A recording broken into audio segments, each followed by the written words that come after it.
it will be executed and then it will be returned. Okay.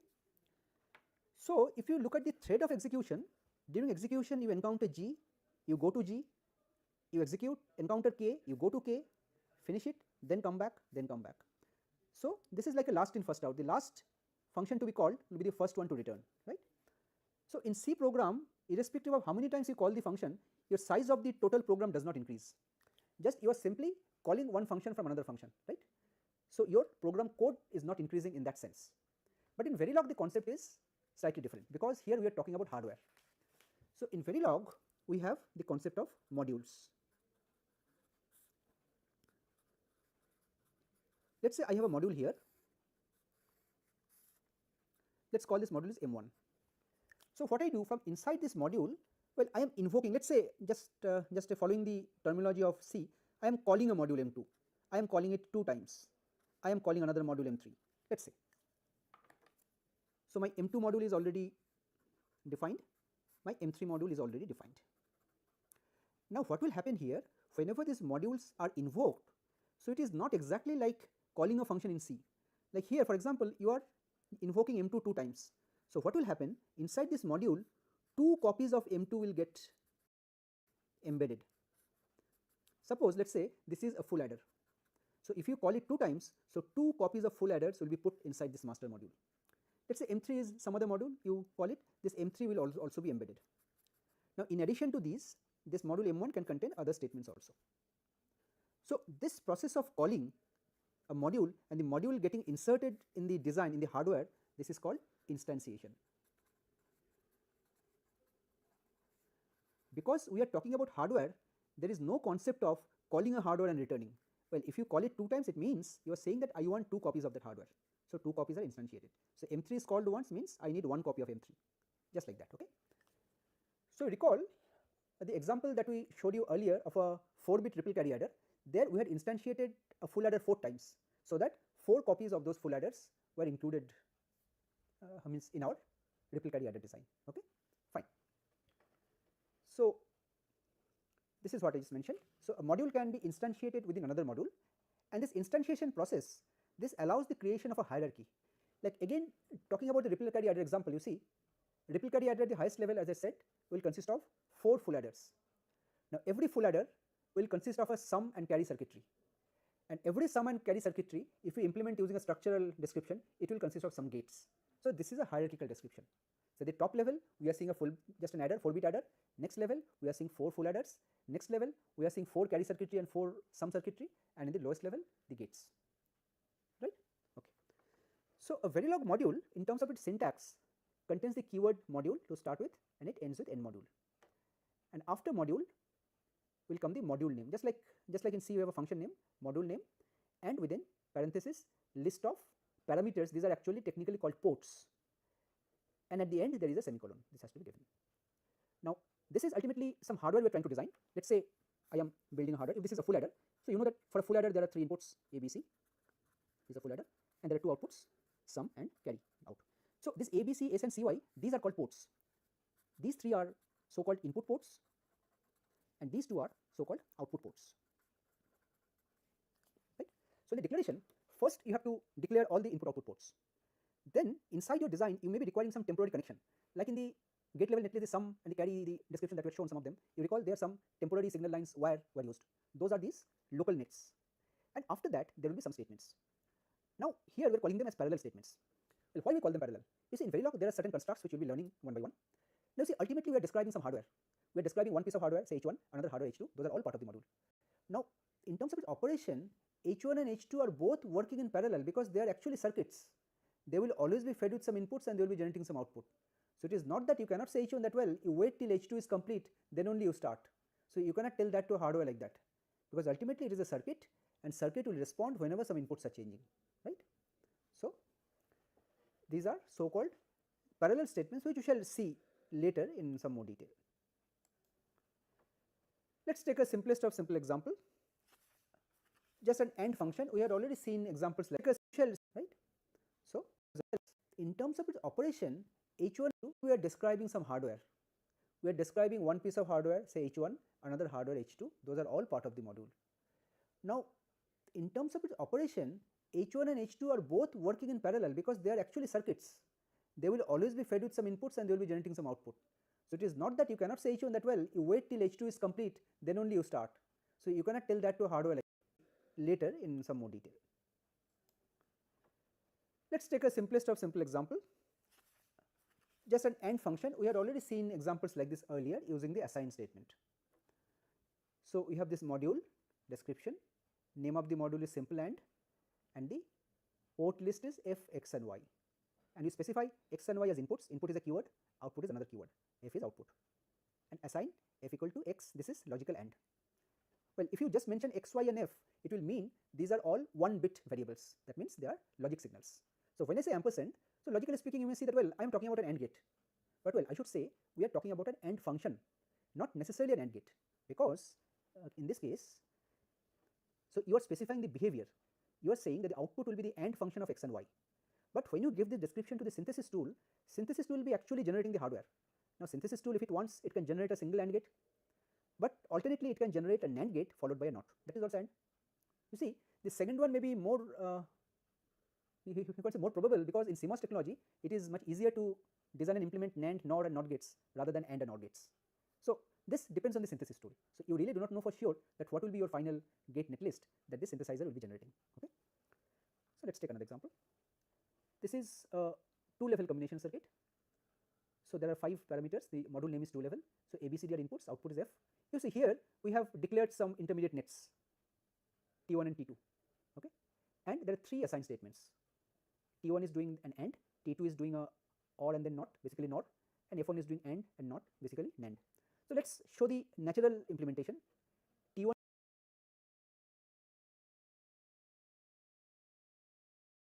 equal to A and B, suppose we implement it using an AND gate. T2 equal to NOR of C and D, we implement using a NOR gate, and finally F we implement using a NAND gate.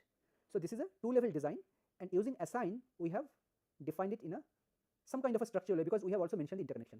This T1 we have used here on the right hand side, T2 we have assigned, T2 we have used on the right hand side. Okay. So this intermediate wires T1 and T2, they are serving the purpose of connecting these 3 gate outputs, T1, T2 and finally this F. Okay. This is again just one possible gate realization, because the synthesis tool can generate some other realization also for the same function. So just one thing you remember, that whenever you are using assign statement for describing some design, well, just one thing let me tell you, the assign statement for most practical purposes are used to specify only combinational circuits, but later on I shall give you an example where assign statement can also be used to specify a sequential circuit. This we shall see later, right? So whenever you are using assign statements, one thing to remember, that you are actually talking about a behavioral description, right? Okay. Now there are some points to note for the assign statements. First thing is that the assign statement represents something called continuous assignment. So what do you mean by continuous assignment? Where the variable on the left hand side, let's say I have an expression like this, assign some variable equal to some expression. Let's say in the previous example, assign T1 equal to A ampersand B. This is the expression. So the variable on the left hand side will get updated whenever the expression on the right hand side changes. So what I mean is that when I write, let's say assign T1 equal to, let's say A ampersand B. So possibly this will be mapped into a hardware like this.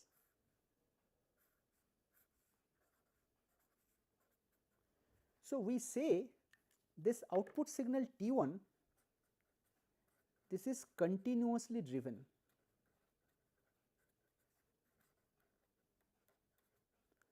So what is the meaning of this? Continuously driven means whenever this input signal A and B changes, let's say A changes from 0 to 1 or B changes from 1 to 0, some change is there. So whenever the input changes, that will cause an immediate change in the output value depending on the functionality of the gate. Of course, there will be a delay of the gate. After the delay, this will change. So there is nothing that says that, well, all the changes have to be synchronized with a clock. So when a clock comes, only then you change the output. Nothing like that. The output signal T1 is continuously being driven by the functionality of the gate, the output of the gate. Whenever the input of the gate changes, the output will also change, and immediately the value of T1 will change. Okay, this is the idea, continuously.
So some constraints are there. Well, of course, net and register type variables we shall be studying later. So just assume for the time being that there are two kinds of variables, net and register, and wire which you have used, this is an example of a net type variable. So this constraint says that this left hand side, this variable must always be a net type variable, but the right hand side can be either a register type or a net type. Left hand side cannot be register. Okay, this is the constraint. Now as the previous example shows, so a module can contain any number of assignment statements, these assign statements, and as a matter of convention, these assign statements are placed towards the beginning of the code right after the declaration of the ports. So after your port line declarations and the temporary variables OADs, you place these assign statements after that. And this is what I have said repeatedly, that assign models the behavioral design style and is typically used to model combination circuits, but you can also model sequential circuits using assign. This we shall see later. Okay, now we have just now talked about net and register. Let us see what these are now. So in Verilog, whenever you declare a variable, just like in C, whenever you declare a variable, you declare it as either an integer, float, character, and so on. So in the same way, whenever you declare a variable in Verilog, you have to declare them with a particular given type. So broadly,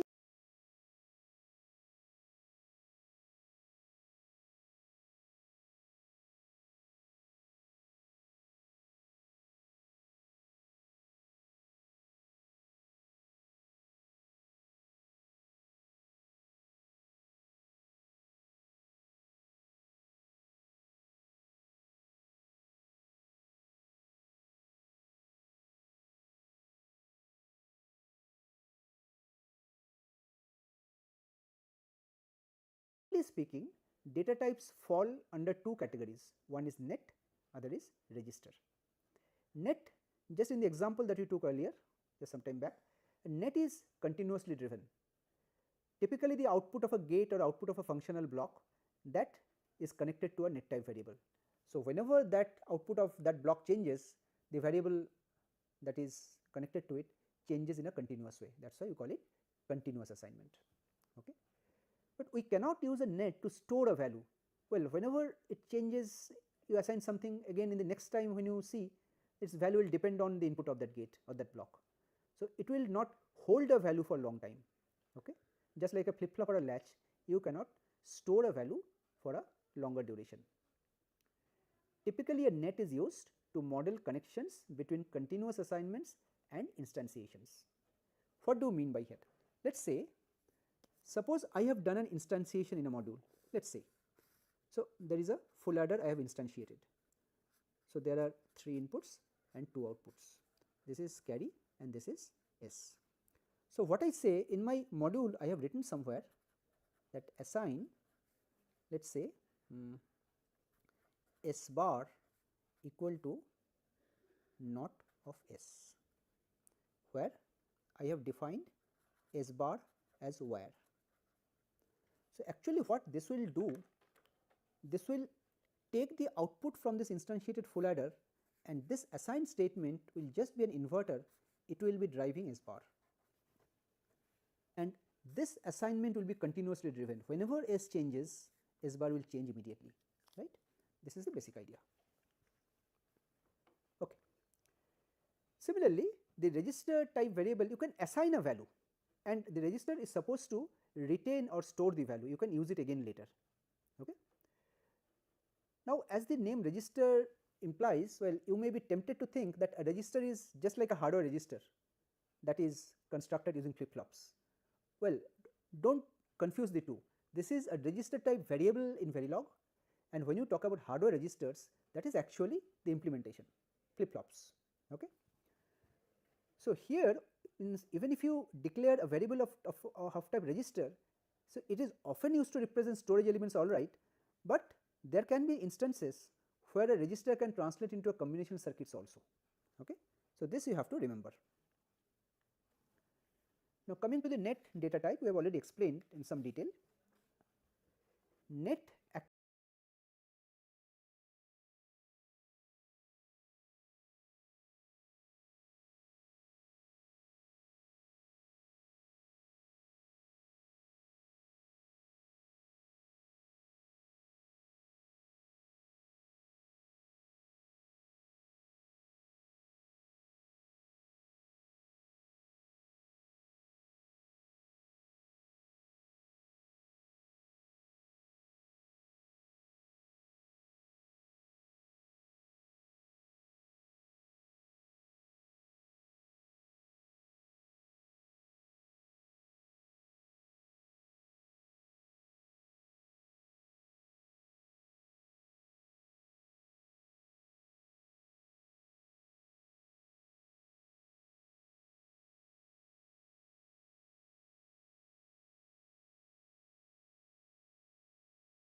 actually represents connection between hardware elements.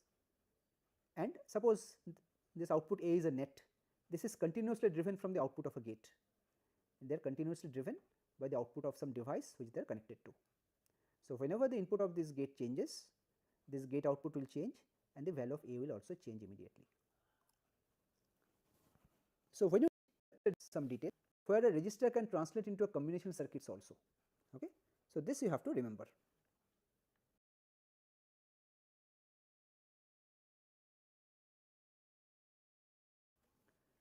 Now, coming to the net data type, we have already explained in some detail.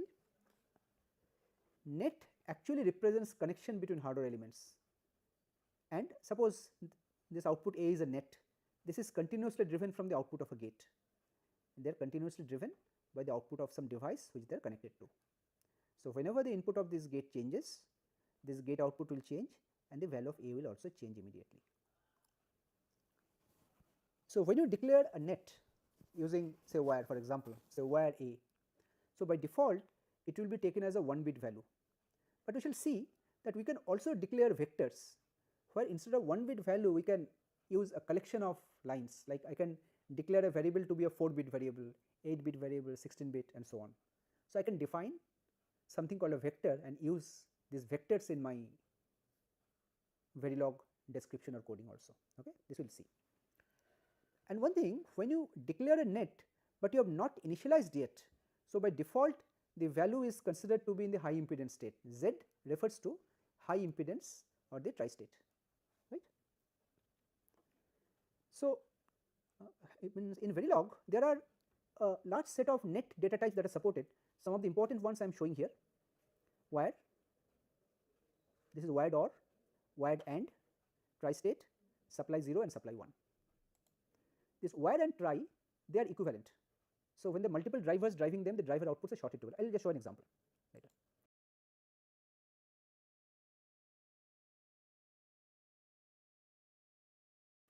This wired OR and wired AND, their also outputs are shorted together, but there will be an OR and AND function at the junction. Well, again I have an example here I shall show.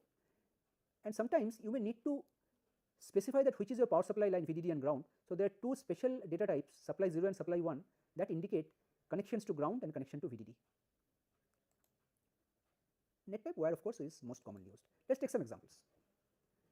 Here I have a module, 5 ports are there, ABCD are input, output is F. Now, here I am declaring F as type wire. Since output, here I can specify the type of the output separately. And you see I have declared or defined two assign statements, both are assigning value to F equal to A and B, F equal to C or D. So, actually this is something one AND gate which is AB, there is another OR gate, inputs are C and D, both output are F. So, actually what we are saying that as if the outputs are shorted together and you are calling this F. But you see this is not a normal practice and this is something which is prohibited in design. So, if I apply A1, B1 and C0, B0, so one gate is trying to make the output 1, other gate is trying to make the output 0. So, what should be F? It will be indeterminate, right. So, for certain condition the output F can be indeterminate. This is a wrong design, you should not use this. But whenever you want to tie the outputs together, you can use this either wired AND or wired OR. You see instead of wired, I use a wired AND here. What is wired AND meaning? So, wired AND means that in this circuit there is an implied AND gate here at the junction.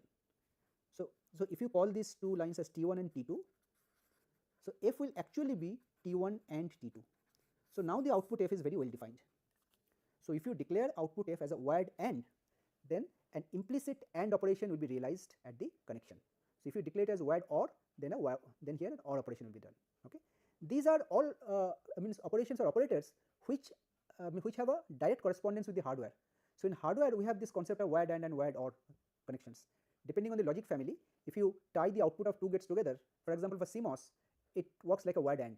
If you connect the outputs of two CMOS gates together, the output will be 0 if any one of them is 0. Okay, that is how it works. So, let us take another example where we have also used supply lines. Supply 0 and supply 1. See, supply 1, I have defined a variable called VDD which is connected to supply 1, a variable called ground which is connected to supply 0, and we have instantiated 3 gates, NAND, XOR, and here for some of the inputs I have used VDD and ground also. This I can do if I want. Okay, just an illustration that how you can use the supply wires. So, data value and signal strength means Verilog supports these 4 logic values 0, 1, x and z. 0 is logic 0, 1 is logic high impedance state. Now when you initialize, so all unconnected nets, the wires, they are initialized to z, but if you declare some variables of type register, registers are initialized to x. Well, in addition to the values, these value levels, there are strength levels also.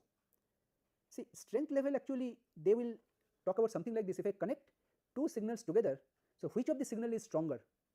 If my first signal is stronger, then the final output will be dominated by the stronger signal. That is the concept of signal strength. So in Verilog, there are 8 signal strengths which are defined. Well, we shall be talking about this later, because this signal strength come into the picture particularly when you talk about MOS transistors.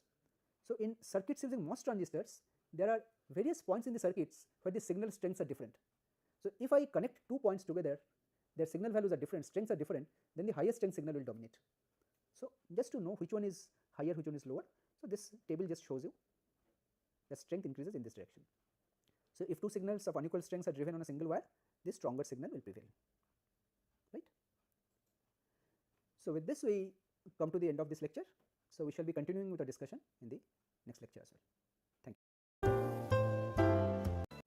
So in the last lecture, if you recall, we were talking about some of the features of the Verilog language. In particular, we are discussing the net type variable. So what are the different types of net type variables? Now we continue our discussion here in this lecture. So here we shall be first talking about the other data type that we talked about in addition to net, the register data type. Now register data type, by its very semantic, it means that it is a variable which can hold a value. Like suppose I have defined a register x, then I can write a statement like x equal to a something b, let's say x equal to a plus b. So I can write something will get assigned to x. Okay. Now this assignment will not be done using an assign statement, not continuous assignment, because I told in the last lecture that in an assign statement the left hand side must be a net type variable, it cannot be a register type variable. Okay. So whenever you use a register type variable, there you are actually storing a value, it is supposed to hold the value till you are using it again. Okay. So a register is a variable that can hold a value, and this is different from a net which is continuously driven and cannot hold any value, because if the line that is driving the net changes, the net variable immediately changes, it cannot hold it. But I also mentioned that this does not mean that a register variable will always map to a hardware register. This may or may not be true. There will be some cases which we shall be illustrating with examples where you may be using a register variable in a Verilog code, but ultimately your circuit that will be synthesized will be a combination circuit, right? So the following register data types are supported in Verilog. The most widely used is something called reg. This is short form for register. Then you have integer, real and time. Integer is typically used for application where you want to count something, like number of times you are looping and so on. And real, as the name implies, this is used to store some floating point number with fractional parts. And time is a special variable which is used to keep track of simulation time. Now you see, let me just emphasize one thing here, that we shall be talking about many features of Verilog which are simulation only features. That makes sense only when you are doing simulation. When you are carrying out synthesis, those features does not mean anything, and the synthesis tool will be simply ignoring them. Let me take some examples. See, whenever we instantiate a gate, we have seen some examples where you have specified some delays of these gates, right? Like we can using that hash symbol, I can write hash 5, hash 2, hash 1. But the synthesis tool will be ignoring that. Those will be only for simulation purposes.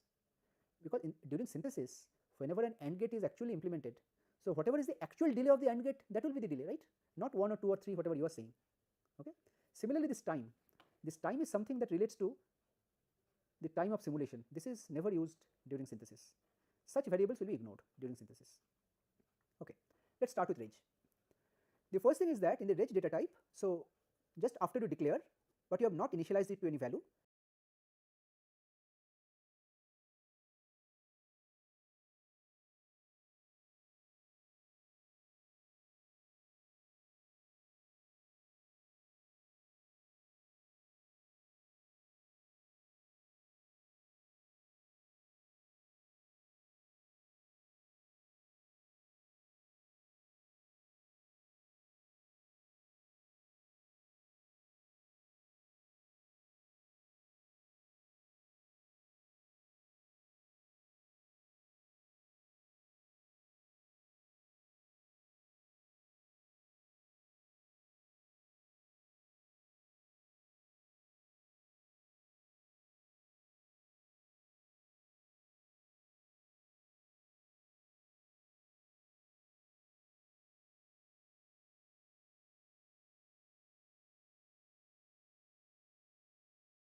So the default value will start with undefined or X.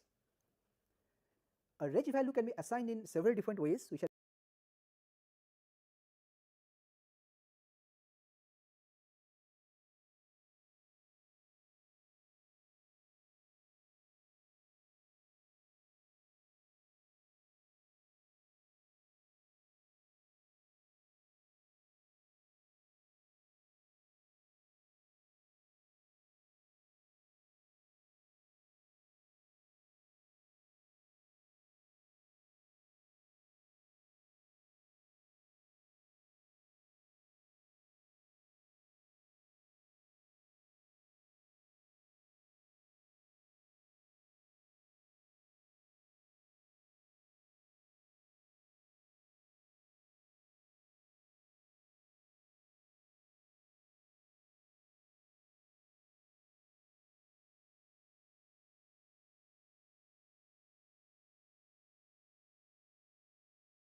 shall be seeing that they can be assigned in synchronism with a clock, or even without a clock you can do it.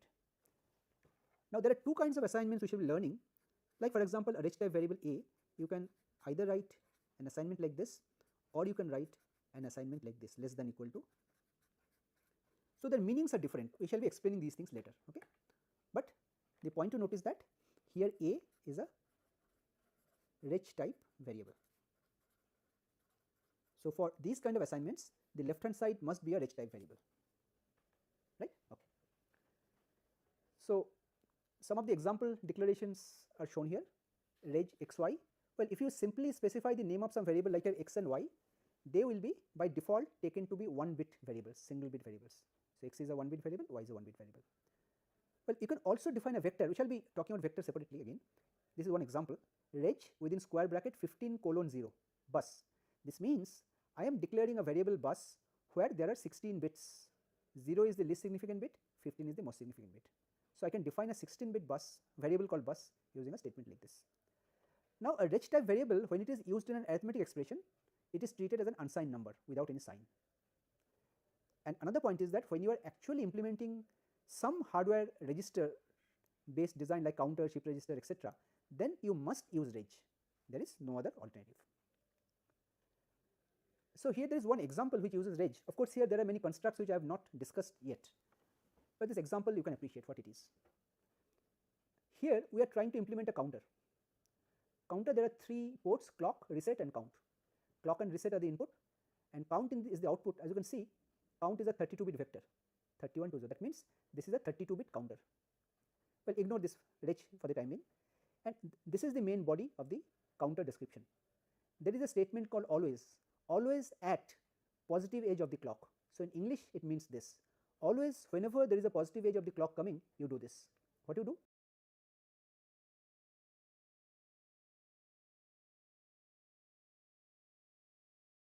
You check if the reset signal is 1 on high or not. If it is high, you initialize count value. 32B0 means it is a 32-bit number, value is 0. So you are initializing it to 0. If reset is 1, count is 0, else count equal to count plus 1. You do this every time clock edge, positive edge is coming. Now as I said, such expression with equal to, so these are examples where you are using that.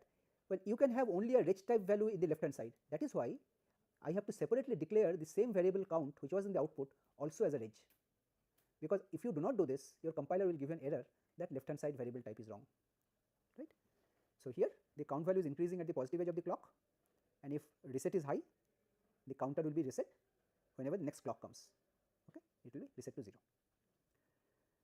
Now there is another way of specifying this. You look at this previous one. Here this always block was executing begin end whenever the positive edge of clock was coming. So you think of a scenario like this. So I have a clock. Clock is coming like this. Okay. This is one positive edge. This is another positive edge. This is another positive. Positive edge means 0 to 1. 0 to 1 positive edge. So this always block will get executed here, here, and here. But suppose my reset signal, I have made it high here. Let's say I have made it high here, and I have kept it high for some time, and then I have made it low.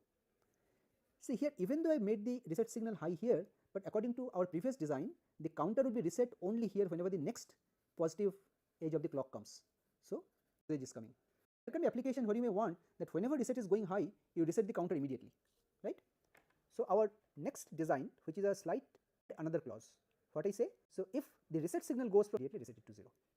So this is an example of asynchronous reset, which means resetting is not happening in synchronism with the clock. Okay, so you can have both these descriptions in Verilog as you want. Next comes the integer data type. Now integer is a more general purpose type, where you can use it to store any arbitrarily integer values, mainly for counting some situations like loop counting. So reg may not be very convenient there, because whenever you are counting something, the count value may sometime become negative. But as I said, in reg, a variable declared of type reg is always considered to be an unsigned quantity. It cannot have a negative value. Okay, fine. So integer data type, another feature is that it cannot have a size defined to it. So the default size is 32 bits. But the point to note is that, well, if you are doing synthesis, again not for simulation, if you are doing synthesis, the synthesis tool will try to apply some intelligence.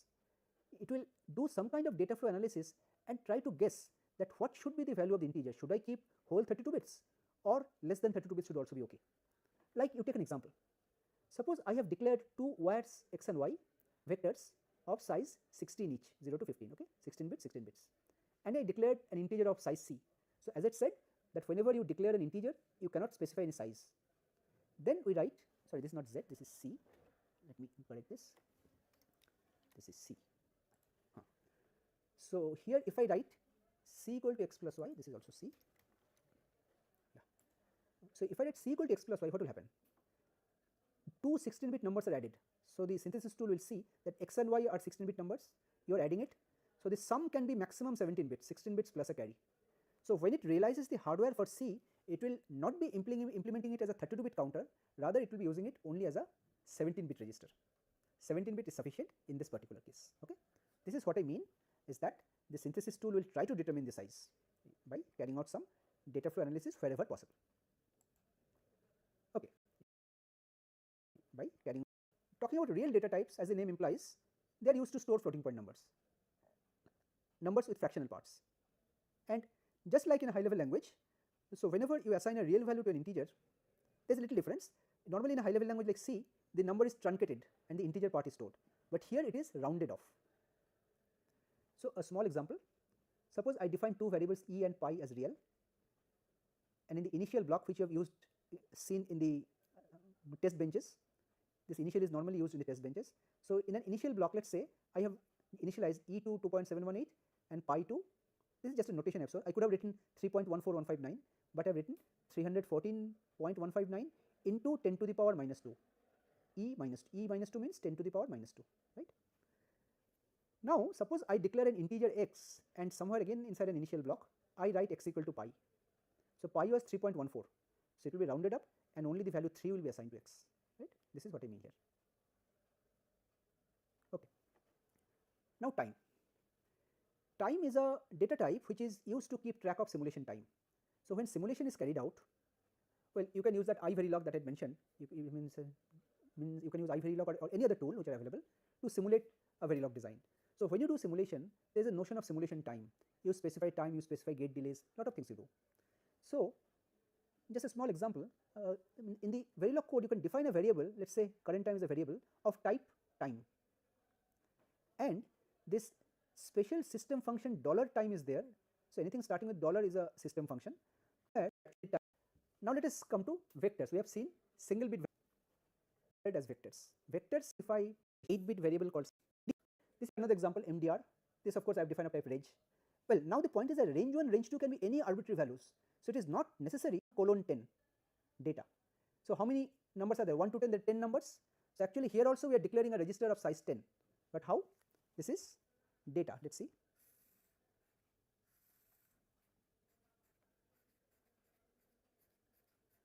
So the name of the variable is data, and the way we have declared, range 1 was 1, range 2 was 10. So the index values are defined like this: 1, 2, 3, 4 up to 10. So in this case, so if you use this data in an arithmetic expression, this particular bit will be treated as the most significant bit, this particular bit will be treated as the least significant bit. So by specifying your range 1 and range 2 in a suitable way, you can choose to 10, 1 becomes MSB, 10 on the left. The second value on the range will be the bit index of the vector. Let us see how we can use sections of a vector in an expression. So what do we mean by sections of a vector? Suppose I have declared a vector of size something, let's say 32. So the example I have shown is a vector of size 32, and I want to extract 5 bits from the middle of the vector and assign it to some variable. Now that, can I do it? Yes, I can do it. So I can do some variable taken is bits each, individual fields also of 16, 32-bit registers, right? So and when we access these elements, we will be accessing them using the 2 index values. Like here, if I just write, let's say register, this register bank. So there are 0 to 1023, 1 kilo words.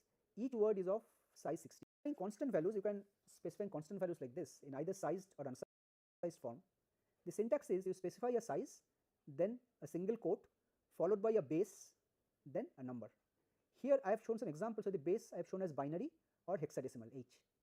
4 B0101 means a 4-bit binary number 0101. 1B0 means logic 0, 1 bit. 12 hexadecimal means a 12-bit hexadecimal number, 12-bit. B3C, so this is B3C.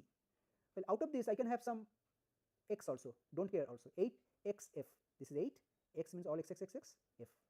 And if I write only in 25, this is a signed number, and by default it will be put in 32 bits. So whenever you are using integer or real numbers, you typically do not use the size specifier, they are typically expressed in unsized form, right? Okay. Now talking about parameters, we shall be seeing parameters again later. So parameter is something similar to a hash defined that we use in a C program. It is like a constant, we define a constant with a given name. So this size automatically get deduced by the constant values that we are defining.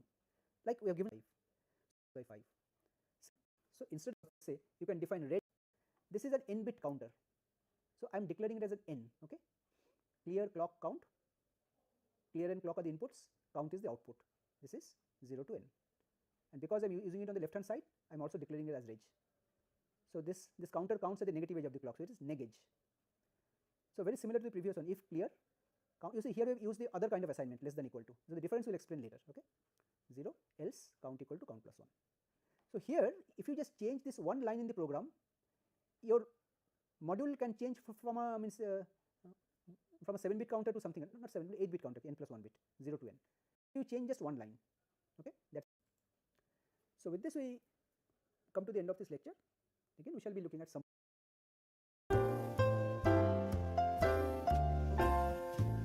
We have seen some examples where we have tried to illustrate some structural design constructs by using instantiation of gates. So in the present lecture we shall first see what are the various types of gates that are available as part of the Verilog language which you can, and we start with a discussion on predefined talks. So the inputs of the AND gates are gates. For example, I use an AND gate. So the inputs of the AND gates are coming from say 2 other hardware blocks. Let's call this T1, let's call this T2, 1, X, 1, undefined and high impedance. Now when you talk about gates, for example, I use an AND gate. This T. So now arbitrary input, well, if one of the input is 0, other is 1, it is also 0. When both the inputs are 1, then it is 1. Now let us look at the behavior with x, one of the input at x and the other input is 0 or 1. So if one input is x and the other is 1, for AND operation you cannot say what is the output. But if the one input is 0, then you can definitely say that the output will be 0. Similarly for the high impedance state, some other things. So if one of them is 1, other is the high impedance state, then the output can be in an indeterminate level. I call it x. And if one is z, other is x, output is also x. So for all operation it is again similar. 0 0 is 0, 0 1 is 1, 1 1 is 1. For XOR similarly, 0 0 is 0, 0 1 is 1, 1 1 is 0. And for other cases you really cannot say. For XOR function, if one of the input is XOR of the 4 value, the basic gates are these: AND, NAND, OR, NOR, XOR, XNOR, NOT. There are buffers and there are some couple of more NOT gates. So I'll explain this. Okay, for the normal, I can NOT is number of inputs of the gate will be defined accordingly. Have a single input, come to buff signals. Now there are something like this. Here B will be control equal to 0, then out equal to in. If control equal to 1, out equal to high impedance state. This is buff if 0. Diagram. I'm not. Okay. There are some restrictions you need to remember. Like for example, here it cannot be connected to a register. Okay. So an output signal in a module is a wire by default, so you can directly use it if you want. Right? Now the input ports of the gate, like for example this in1 and in2, these can be anything. They can be connected to either nets or register type variables.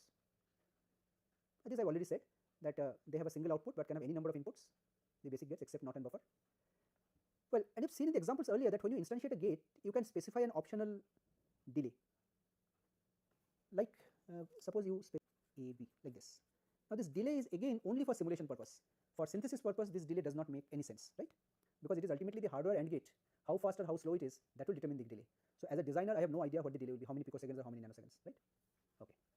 So this optional delay, this is used only for simulation, and the logic synthesis tool will ignore these delays. So let's take an example which shows these delays. So here we have a structural representation.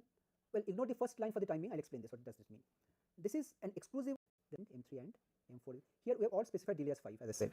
These will be used only actually tells you what these numbers 5 mean. You see, roughly speaking, the first number here 10 nanosecond, this gives you the basic unit of time. So when I write 5, it will actually mean 50 nanoseconds, and 1 nanosecond will be the precision of simulation. So these are explained here in some detail. So when you use the time scale directive, you can specify these 2 times. Now why you need this? You need this for simulation purposes. That is the first thing. Now with respect to some module, you may have to specify some delay values, but for some other module the delay value may be different. So it is always good to have this kind of a declaration, timescale declaration at the beginning of every module.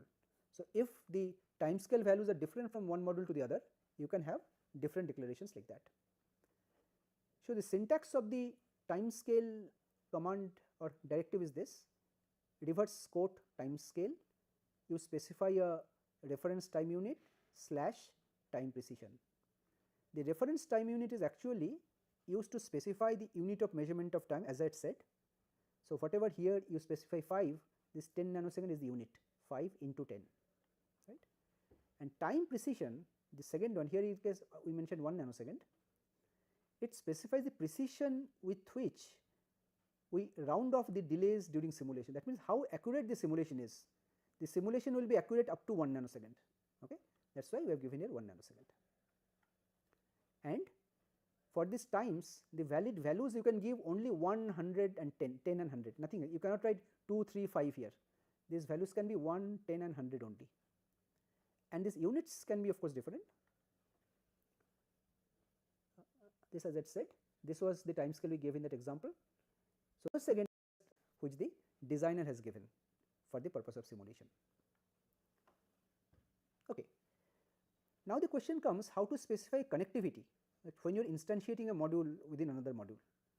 Like what I mean is that suppose I have a module, this is M1, and so here also. Now the question comes how to specify connectivity when you are instantiating a module within another module. Like what I mean is that, so here also the same input and output signals will be an output signal from the other, so there are 2 ways to specify this connectivity, how these input and output lines are connected. The same order module C dot. If you use this explicit association, then this kind of error, the chance of occurring will be much less.